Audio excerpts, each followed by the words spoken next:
Alright, so before we dive into backtracking, there is something called a state space tree.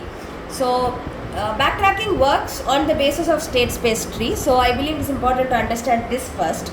So a state space tree is basically a tree, the tree which you've learnt in your data structures, which contains all the possible states from the start to the end of a problem in a hierarchical manner. So if you take your Sudoku example, which is what we've been looking at all along, your starting initial state is the Sudoku given to you, the problem as it is given to you.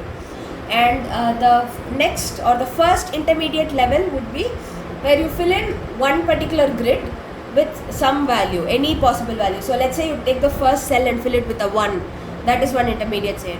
Take the first cell and fill it with a 2, that is another intermediate state, and so on. You take any one of the empty cells and fill it with any one of the 9 possible values. All those are intermediate states at the first level. From that you will again have branching at the second level, third level, so many levels, until finally you reach a fully solved Sudoku cell or grid. So that entire tree is what is called a state space tree.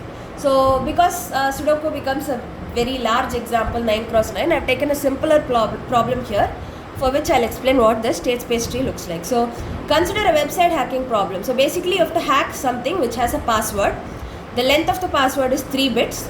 The digits are restricted to binary numbers. So each of those bits is going to be either a 0 or a 1. It has been figured out that the passcode has at least 2 zeros.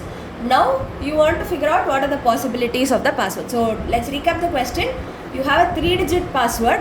Each of the digits is either a 0 or a 1, and you know that overall there are at least 2 zeros.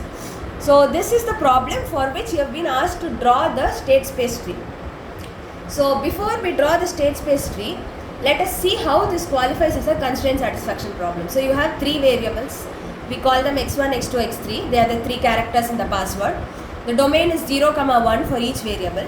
And the constraint is passcode has at least 2 zeros, meaning the sum of the characters in the passcode is less than equal to 1.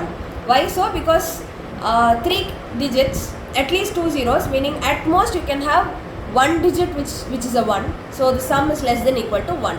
So this is how this problem is expressed as a constraint satisfaction problem.